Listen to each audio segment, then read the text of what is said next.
واش بصح موسى اعتقلوه البوليس ولا قدر انه يهرب لهولندا من بعد العرس الكبير اللي دار واللي نوض بالباله كبيره عليه؟ موسى ديال الناظور تم الاعتقال ديالو. واحد الحقوقي خرج كيقول بلي موسى تم الاعتقال ديالو ومعاه اكثر من 30 شخص ثاني، وكاين بزاف ديال الصفحات والجرائد اللي حتى هما قالوا نفس الخبر، وكل شي رجع كيسول واش بصح الدرك الملكي اعتقلوا موسى وحاليا هو في الحبس، خصوصا بعد ما تم الاعفاء ديال المدير ديال الدرك الملكي اللي كان مسؤول على ديك المنطقه، وخصوصا انه كاين اللي قال بلي اصلا موسى ما جاش للعرس وما حضرش وتفرج غير في التليفون. في الليله ديال العرس كانت المراقبه. قبل ما نعرفوا الحقيقه واش اعتقلوا ولا لا، كاين واحد الفئه كتقول بلي علاش حاضين هاد موسى وها هو كيبيع الممنوعات والحشيش، ياك ما دايرش يديه في جيابكم وما كيسرقش لكم فلوس الدوله وحقا قابل الشفاره ديال البلاد. طبعا هاد الفئه هي فئه انانيه لان ما كتشوفش عمق الموضوع اللي هو انه اولا البيع في الممنوعات حرام، وثانيا هادوك الناس اللي كيبيعوا لهم حتى هما راه بشر وكيضيعوا لهم الحياه ديالهم، وطبعا الا كانت فلوسه حلال الله يزيدو حنا ما عندناش مشكل. فالسيد جا دار واحد العرس كبير وخسر عليه زباله ديال الفلوس وبانوا فيه غير الحديد الواعر وحضروا عليه اشهر المغنيين ديال الاعراس، فطبيعي انه يتخلق واحد الباز ويتخلق واحد الجدل اللي هو اصلا كان باغيه، خصوصا فاش زادت انتشرت الاخبار على انه كيخدم كبارون ديال الممنوعات.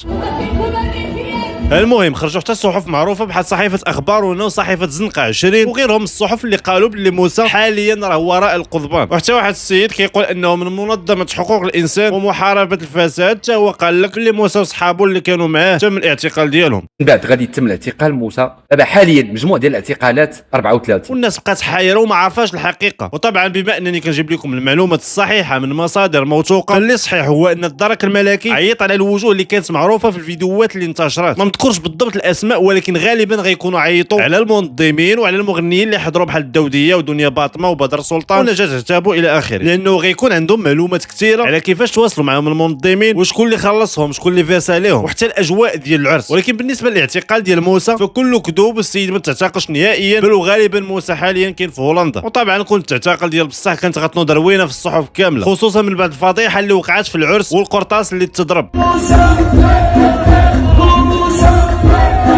اللي عصبني صراحه وما ذكرتوش في الفيديو اللي فات هو انه بسبب هذا العرس بزاف ديال الناس خداو فكره على ان الريف والمناطق الريفيه الناظور الحسيمه الى اخره هي مناطق اللي كتعيش في مستوى اللي مزيان وخدامين ومرتاحين ماديا، وهذا الشيء راه غلط مليون في المية. بالعكس الريف كيعيش تهميش اكبر واكثر من مناطق ثانيه، وهذا الشيء كيخلي المئات والالاف ديال الشباب يهاجروا من بلادهم ويمشيو لاوروبا، خصوصا لدول بحال اسبانيا وايطاليا وبلجيكا وهولندا. فين هولندا فيها اكبر عدد من الريفيين وتابعها اسبانيا، ونسبه كبيره من الاسر الريفيه كتعيش على التحويلات اللي كتوصلهم مولادهم في الغربه. يعني تخيل معايا مواطن كيخرج من البلاد ومن الفوق كيبقى يصرف على العائله ديالو. وفاش كنهضروا على الريف من الجانب السياسي خاصنا نعترفوا باللي العلاقه ديالو مع الدوله من ديما كانت شويه متوتره وعامره بالمواجهات، وهذا الشيء راجع لتاريخ طويل من الاحداث اللي خلقات عند السكان واحد الاحساس باللي كاين تهميش واقصاء واللي هو اصلا كاين في الواقع. من بين هذه الاحداث كاين الانتفاضه ديال الريف ديال الخمسينات بالضبط في عام 1958 فين وقعت مواجهه ما بين سكان الريف وما بين الجيش المغربي، فين كانوا كيطالبوا بانسحاب القوات الاجنبيه اللي باقيه في المغرب، وطالبوا كذلك بالرجوع ديال عبد الكريم الخطابي من المنفى. ومن بعد وقعت انتفاضه ثانيه في عام 1984 في عهد الملك الراحل حسن الثاني بنفس السيناريو تقريبا وبنفس المطالب، ولكن تحولات لاصطدامات قويه مع الدوله حتى العام 2016 اللي نتوما كاملين عارفين شنو وقع، فين تحرك حراك كبير بقى مده طويله في الشارع بسبب الوفاه ديال محسن فكري اللي كان فرصه باش يطالبوا بالاحتياجات ديالهم وبسببه تعتقلوا الرئيس الكبار ديال الحراك الريف، من بينهم ناصر الزفزافي ومن بينهم نبيل احمجيق الى اخره. وبقات هذه الحساسيه بين منطقه الريف وبين الدوله، شي كان كيقول باللي الريافه كياخذوا الفقر والتهميش كذريعه باش يطالبوا بالانفصال على الدوله، وبين اللي قال باللي بصح الدوله كانت مهمشه المنطقه ديال الريف وشاده معاهم الضد لانهم دغيا كيخرجوا للشارع وكيحتجوا. وانا كراي شخصي كنشوف اللي كانوا ريافه عايشين في مستوى مزيان ما كانوش غيخرجوا للشارع، واصلا ما خاصهاش تكون عداوه من طرف الدوله. ممكن الشعب يغضب على الدوله بسبب الفقر والتهميش الى اخره، ولكن ما من حقش الدوله انها تكره الشعب لانه اصلا الدور ديالها هو تخدم المواطن ماشي تكرهه. فمهم بزاف نعرف الاراء ديالكم في هذا الموضوع. دوزوا بخير.